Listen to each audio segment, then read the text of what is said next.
Formal na pong itinalaga si Dave Gomez bilang bagong kalihim ng Presidential Communications Office kapalit ni outgoing Secretary Jay Ruiz. Si Gomez po ay ikalima na to nakalihim ng PCO sa loob ng 3 taong panunungkulan ni Pangulong Bongbong Marcos. Siya po ay isang journalist at nag-cover ng Malacanang Beat bago lumipat sa advertising at naging head ng communications ng isa hong malaking korporasyon.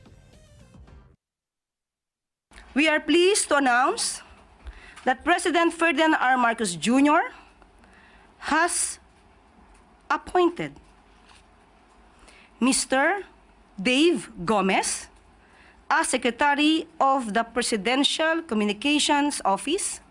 Secretary Gomez brings decades of experience in journalism, government and corporate communications, having served as a senior reporter, Director General of the Philippine Information Agency and Communications Director at PMFTC Incorporated. Secretary Dave will ensure clear and truthful government messaging for every Filipino. Si Jay Ruiz naman po ay magiging miyembro ng Board of Directors ng MECO. Yan po yung nangasiwa sa Taiwan. Yes. Na gobyerno natin doon. Tuluyan na rin italaga ng Pangulo bilang bagong kalihim naman ng Department of Energy si dating Congresswoman Sharon Garin.